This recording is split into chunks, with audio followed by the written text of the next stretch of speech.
히브리서 1장과 2장의 말씀에서 예수 그리스도는 천사보다 우월하다는 말씀을 설명해 드렸지요. 그리고 이 3장에 들어와서 천사론에 이어 모세론, 모세에 관하여 거론하고 있지요. 사실 히브리인들에게서 그리스도가 천사보다 우월하다, 아마 그 정도는 추상적으로 많이 들었을 것입니다. 그러나 모세와의 비교, 즉 예수 그리스도와 모세와의 비교에서는 좀 심각한 문제를 갖고 있었을 것입니다.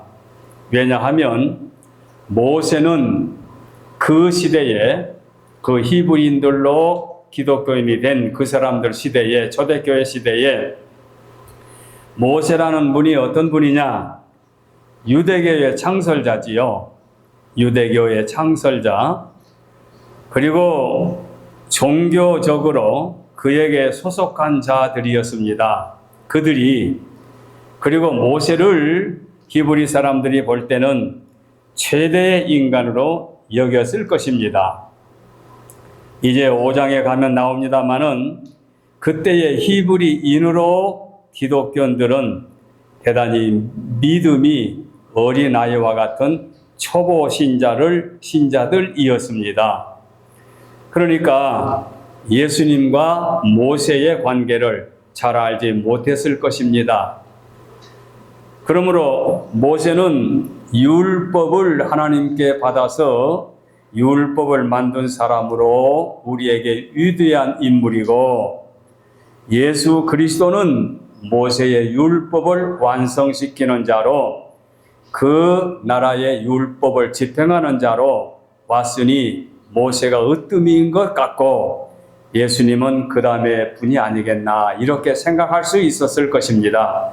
초보 신자라는 얘기를 염두에 두시고 이해해 주시기 바랍니다. 그러니 그 생각이 바르지 못하다 생각했던 히브리서 저자는 오늘 3장에서 이제 모세는 예수님에게 비교하면 이런 분이다, 즉 예수님이 모세보다 우월하다는 것을 지금 인식시켜 주려고 하는 것입니다. 그래서 오늘은 3장의 말씀을 가지고 모세와 예수 그리스도를 비교해서 이해시켜 드리고, 그 다음에 7절 이하의 마지막 절까지의 모세 시대의 이스라엘 백성들의 실패한 원인이 나옵니다. 그 실패한 원인을 정리해서 말씀해 드리고, 마지막으로 우리가 이 시대의 예수 그리스도의 은혜 가운데 살면서 그때의 이스라엘 백성들이 실패했었는데 우리가 실패하지 않으려면 어떻게 하겠는가, 이렇게 해서 3장 전체를 이 시간에 정리해서 말씀해 드리려고 합니다. 자, 그러면 첫째로 오늘 예수를 깊이 생각하라 했는데, 첫째 대지는 금방 서론에서 간략히 거론한 대로 모세와 예수 그리스도를 비교해서 이해시켜 드리도록 하겠습니다. 자, 3장 1절로 6절 말씀 가운데 모세와 예수 그리스도를 비교해서 잘 설명해 놓았는데, 우리가 언뜻 우리말로 번역된 우리 히브리서 우리말을 보게 되면 우리에게 선뜻 이해가 잘 들어오지 않은 경우가 있습니다. 자, 이거 쉽게 정리해 봅니다. 자, 모세는 그때의 그 시대의 사람들로서는 더 클 수 없는 위대한 선지자였지요.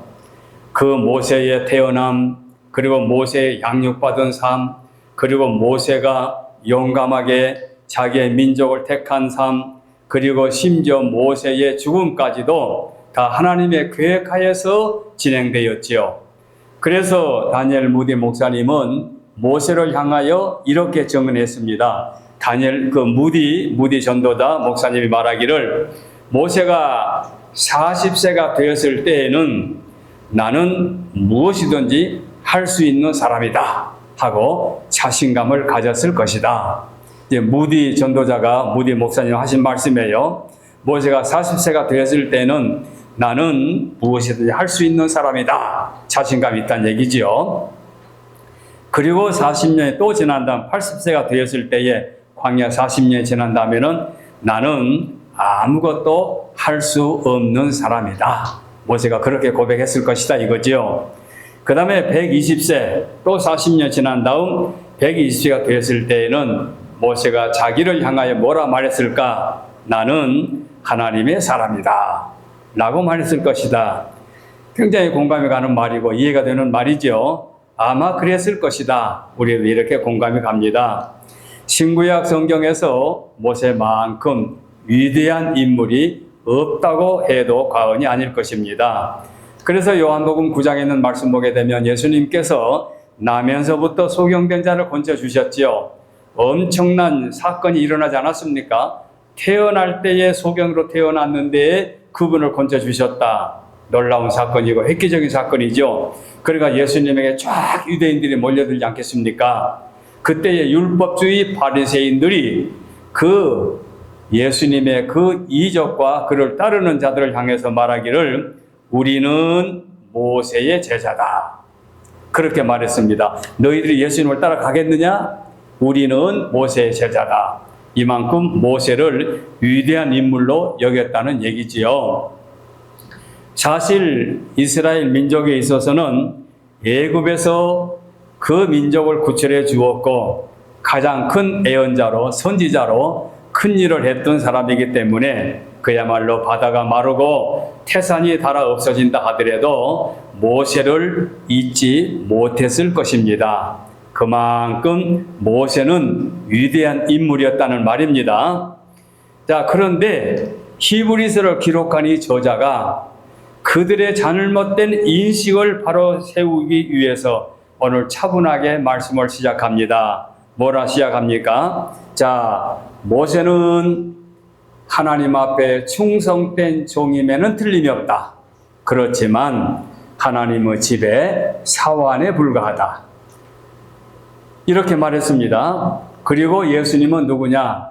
하나님의 아들로 상속자이다.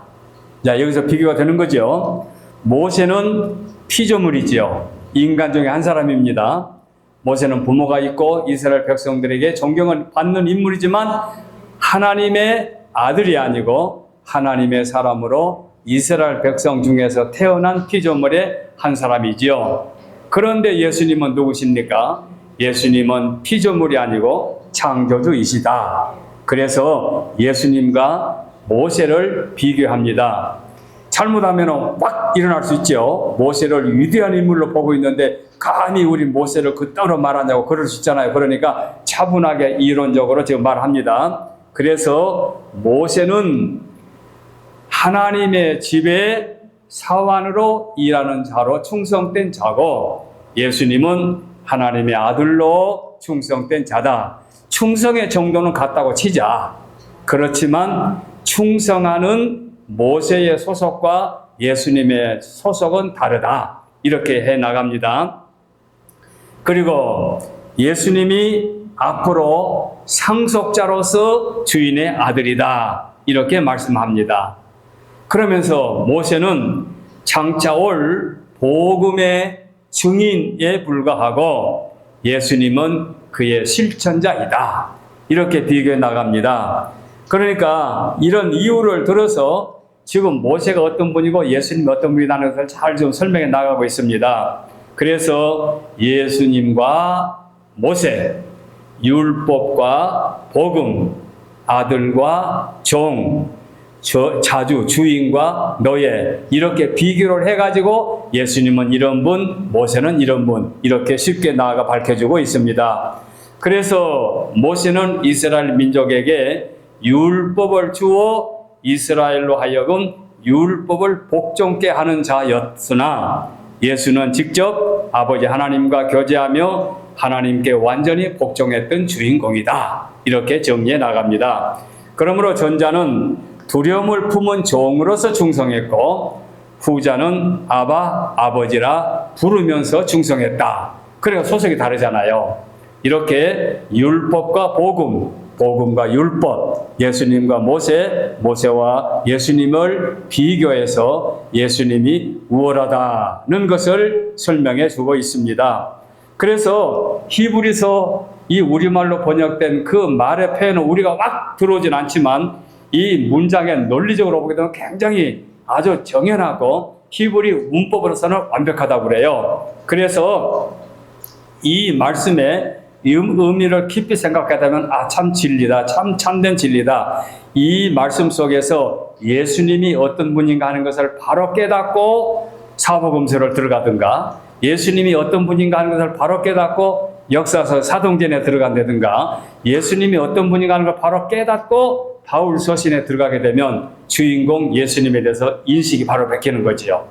그걸 이제 우리가 히브리서 지난 다음에 야고보서, 그 다음에 베드로 전후서, 그 다음에 요한 1, 2, 3서, 유다서로 들어가게 되면 공동서신에 가서도 주인공 예수님이 이런 분이다 하고 그 서신을 읽게 되면 또 인식이 새로워지는 거지요. 이제 거기다가 요한계시록에 앞으로 종말에 오실 만왕의 왕 예수님이 어떤 분인가 하는 것을 바로 인식하게 되면은 성경의 지수, 성경의 진리, 성경의 맛을 바로 깨닫게 되는 거지요. 그래서 모세는 율법에 대한 충성을 한 차원에 불과하지만 예수님은 복음의 주인공이었다. 그래서 하나님의 아들 예수 그리스도의 죄로 말미암아 우리를 죄 가운데서 구속해 주시는 그 구속주 예수님이 어떤 분인가 하는 것을 오늘 본문 속에서 잘 비교해서 설명해 주고 있습니다. 그래서 율법은 모세로 말미암아 우리에게 보내짐을 받았고 은혜와 진리는 예수 그리스도로 말미암아 왔다. 이렇게 우리가 이해하면 되겠습니다. 자, 이렇게 해서 모세와 예수님을 비교해서 설명했습니다. 그리고 제가 추가로 오늘 주보 한 면에다가 예수님과 이 모세에 대해 또 간략하게 또 기록해 놨으니까 읽으시면 지금 제가 증언하는 말씀과 동일한 뜻으로 이해가 될 줄 압니다. 자, 그러면 여기까지 설명하고 7절 이하의 그 마지막 절까지 속에서 모세 시대에 이스라엘 백성들이 실패한 그 내용이 나와 있습니다. 절수가 많기 때문에 간략하게 말씀드립니다. 8, 9절에 광야에서 시험하던 날에 거역하던 것 같이 너의 마음을 완고하게 하지 말라. 그 다음 절에 거기서 너희 열조가 나를 시험하여 증험은 이미 경험했다 그 말이죠. 증험하고 40년 동안 나의 행사를 보았느니라. 40년 동안 전능하신 하나님 아버지께서 이적과 기적으로 그들을 인도해 주셨는데 그 하나님을 의심하고 불신하고 그 광야에서 하나님 앞에서 원망하고 그리고 불평과 불만을 갖다 보니 그들의 마음은 강팍해지게 되고 강팍한 그들은 광야에서 불행하게 죽음을 면치 못하게 된 거지요. 또 죽음도 비참하게 죽지 않았습니까? 땅에 갈라져 죽고 또는 불에 타서 죽고 또는 뱀에 물려 죽고 이런 등등의 일들을 보게 되면은 불신의 결과가 이렇게 실패를 가져오게 된 거지요. 그리고 10절 말씀에 그들이 항상 마음에 미혹되어 갈 길을 알지 못했다. 미혹되어 갈 길을 알지 못했다. 하나님의 은혜 가운데 먹고 인도함을 받고 광야의 삶을 살고 있습니다. 그런데 내일을 염려하고 불안해하고 이렇게 할까 저렇게 할까, 이것이 좋을까 저것이 좋을까, 그래서 이걸 해볼까 저거 해볼까, 이리 갈까 저리 갈까, 이렇게 갈팡질팡하면서 하나님의 확고한 능력과 신실하신가 한 발 앞서 인도하신 하나님의 은혜를 망각해 버리다 보니까 끝내는 낙심하고 딴 길로 가서 그들이 하나님께 인정을 못 받게 되는 거지요. 그래서 광야에서 구원함을 받지 못하고 죽음을 면치 못했다는 말씀과 12절 말씀에 형제들아 너희는 삼가 홍 너희 중에 누가 믿지 않냐는 악한 마음을 품고 살아계신 하나님께 떨어질까 조심하라. 악한 마음을 품고 하나님 앞에 떨어질까 조심하라. 믿지 않고 악한 마음을 품고 하나님께 떨어지는 것, 이게 가장 불행한 일이지요.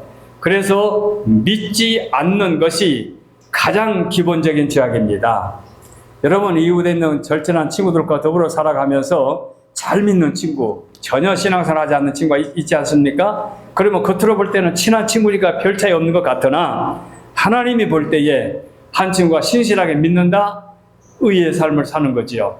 그런데 그 반대측으로 전혀 믿지 않는다? 그렇다고 믿지 않는 것 자체가 바로 악한 죄악의 기초인 거지요. 그래서 믿지 않는 그 마음이 악한 마음이다. 이렇게 우리가 정리할 수 있습니다. 그래서 인생의 모든 불안은 믿지 않는 데서 가져오게 되는 거지요. 그래서 살아계신 하나님께 떨어질까 조심하라. 하나님 앞에 떨어질까 조심하라.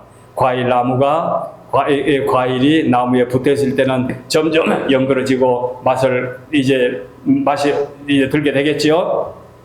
근데 중간에 뭐 비바람이 불어서 태풍이 불어서 떨어졌다. 그럼 떨어지는 그 순간 그 과일은 구실을 못하게 되겠지요. 하나님께 떨어지는 것은 곧 불행의 시초가 되겠지요. 그 다음에 13절, 너희 중에 누구든지 죄의 유혹으로 완고하지 않도록 하라. 죄는 사람을 완고하게 만듭니다. 악하게 만듭니다. 악의 방법을 자꾸 구상하게 됩니다. 그래서 또 악을 낳고 그래서 결국은 사망에 이르게 되는 거지요. 죄는 이렇게 유혹하게 되고 그 죄의 특성은 에덴 동산에서부터 우리에게 남겨주고 있죠. 그래서 마귀는 아담을 꿰어 천하를 죄악된 세상으로 만들어 버렸지요. 참으로 사람은 이렇게 강팍하게 되면 불행을 가져올 수밖에 없습니다. 그 다음에 17절은 40년 동안 범죄하여 시체가 된 자들, 그리고 16절로 19절 말씀에는 경록케 하는 자들은 애굽에서 함께 나왔지만 광야에서 경노하는 자들이고, 18절은 안식에 들어오지 못했다, 구원받지 못했다, 광야에서 죽음을 당했다. 19절, 이 모든 결과는 믿지 않는 데서 가져온 불행임을 보여주고 있습니다. 그래서 그 말씀을 다시 정리해 보게 되면, 하나님을 시험하는 것, 그리고 유혹을 떨치지 못한 것, 악심을 품었기 때문에 죄의 유혹에서 불행을 당할 수밖에 없었다. 한마디로 실패자인 거지요. 이렇게 모세 때문이라고 제가 말을 않습니다. 모세 시대에 그들의 조상들이 이렇게 실패했다는 것을 히브리 저자가 지금 그때의 히브리인으로 그리스도를 영접하여 그리스도인이 되었는데 그들에게 이걸 인식시켜 줍니다. 예수님이 어떤 분이라 하는 것을 바로 알고 바로 믿게 하기 위해서 이렇게 말씀드립니다. 자, 그래서 세 번째 대지로 이 시대에 우리가 그때의 그 사람들처럼 실패하지 않으려면 어떻게 해야 되겠느냐. 다시 1절로 6절 오늘 본문으로 돌아와서 1절에 보니까 하늘의 부르심을 입은 거룩한 형제들아, 예수를 깊이 생각하라. 이것이 대답이고 정답이고 세 번째 대지의 내용의 전체입니다. 자, 하늘의 부르심을 받았다, 거룩한 형제들이라, 이렇게 호칭한 것 대단히 인상적이고 여기에 처음으로 표현하는 성경의 말씀에 이 귀한 뜻이 깊은 말씀입니다. 하늘의 부르심을 받은 거룩한 형제들. 한번 반복해보세요. 하늘의 부르심을 받은 거룩한 형제들. 저와 여러분이 하늘의 부르심을 받은 거룩한 형제들. 자, 하늘의 부르심을 받았다. 하늘이라고 하는데 강조하는 것, 의미를 깊이 생각할 필요가 있습니다. 우리의 국적이, 우리의 소속이 어디입니까? 곧 하늘에 속해 있다는 얘기입니다. 하늘에 속해 있다. 빌립보서 3장에 보면은 우리의 시민권은 하늘에 있다고 바울 사도가 말씀했습니다. 베드로 사도가 베드로 2장에 그리스도인들은 이 땅에서 나그네와 행인 같다 했습니다. 그래서 저와 여러분은 지금 나그네 삶, 여행의 삶을 살고 있습니다.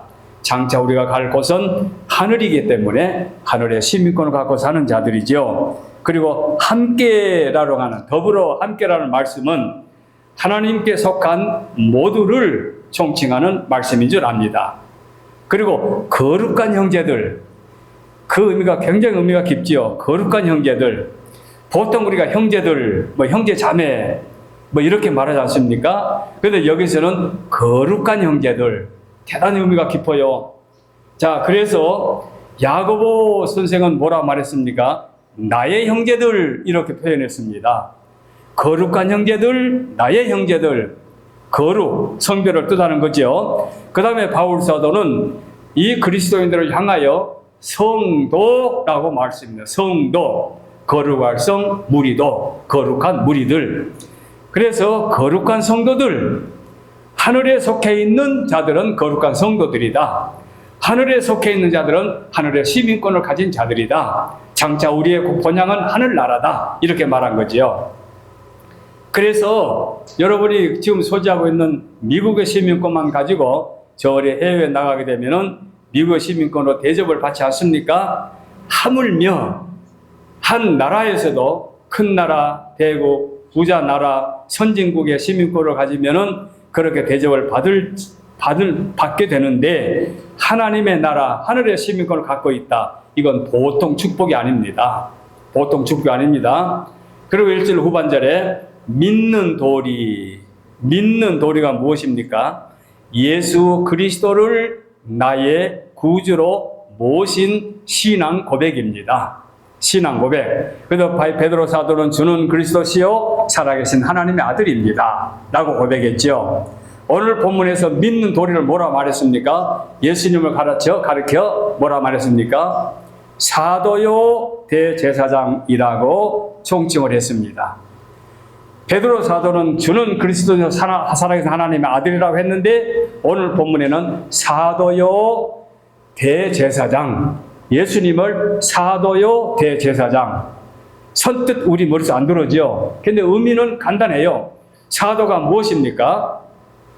사도의 단어는 사도행전에 많이 나오지요. 예수님의 12 제자가 제자로서 교육을 받은 다음에 예수님 승천하시고 지상의 교회를 세울 때에 그 제자들의 사도의 직분을 가지고 사명을 다했지요. 그 사도가 무엇입니까? 보냄을 받은 자.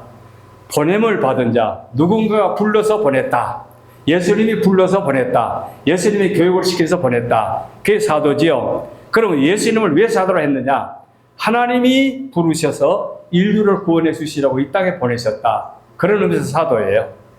그래서 예수님의 사도다. 그건 하나님께 부르심을 받고 보냄을 받아서 이 땅에 오셨다. 즉 창조주께서 친히 육신의 몸을 입고 인간들을 죄에서 구원하시려고 이 땅에 오신 분을 이 본문에서 사도라고 표현했죠. 그리고 대제사장은 누굽니까? 대제사장은 인간의 죄를 하나님께 대신 제사 드려서 죄상을 받게 하는 성직자들이죠. 이제 앞으로 이 히브리서 뒤에서 자세히 나옵니다만은, 그런데 예수님을 향하여 사도요 대제사장이라. 그래서 여기서 뭐가 연상이 되지요?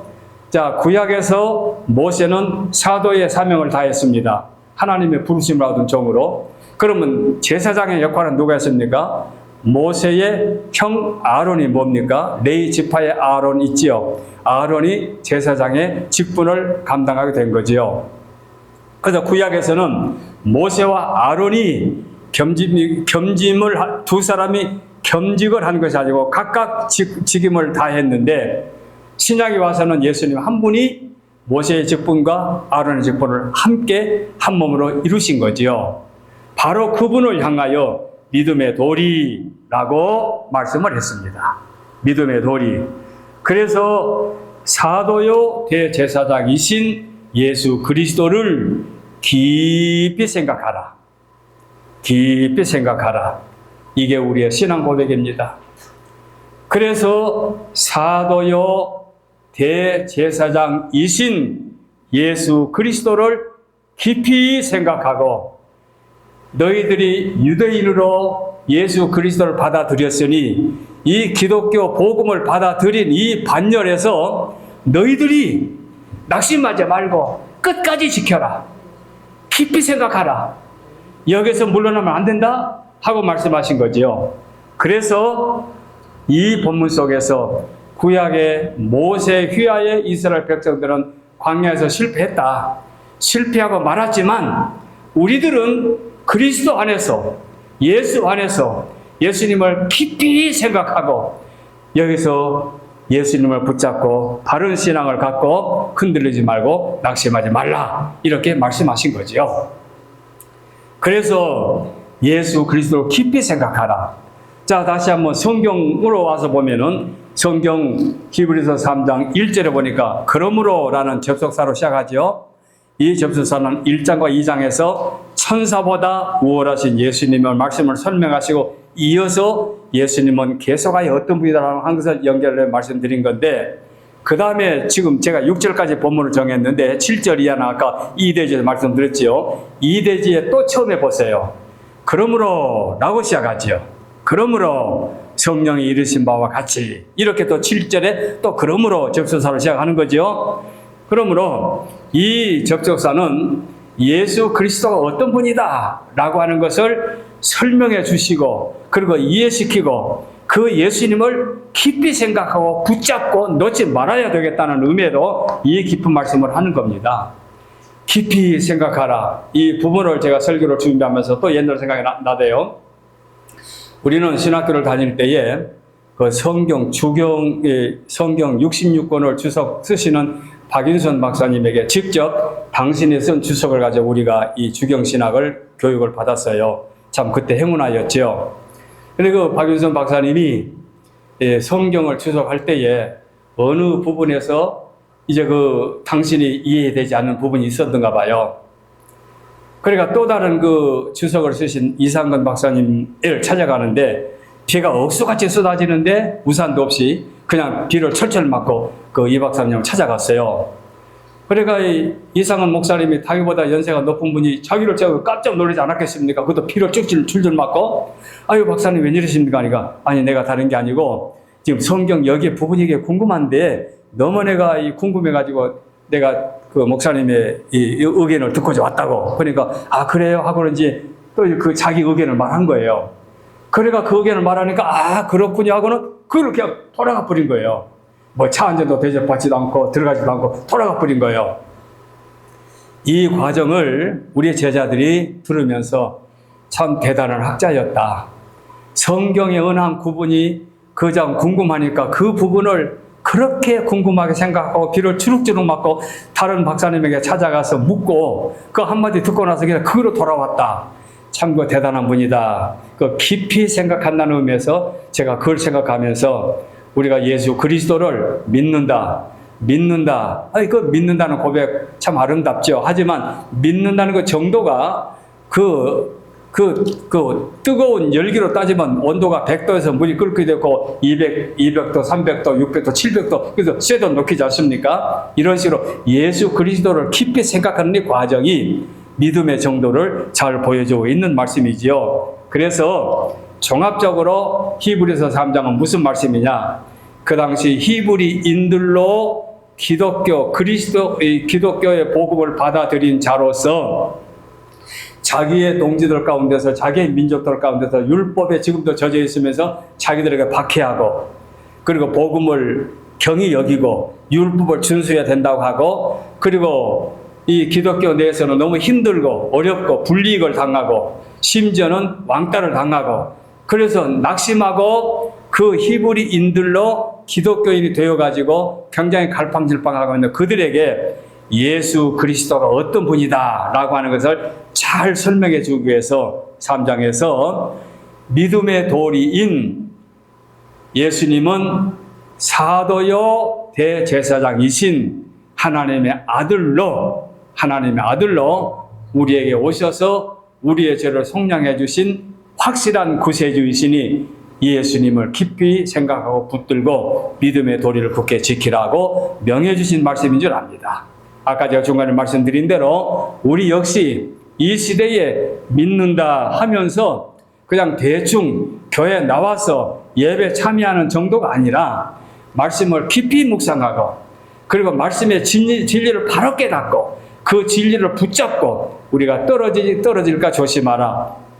많은 말씀의 권면의 말씀을 듣고 우리가 끝까지 믿음을 지켜나가게 되면 우리 역시 믿음의 승리로운 자가 될 줄 알아서 오늘은 히브리서 3장을 말씀드렸습니다. 이제 다음 주에는 4장의 말씀으로 들어가도록 하겠습니다. 기도하겠습니다.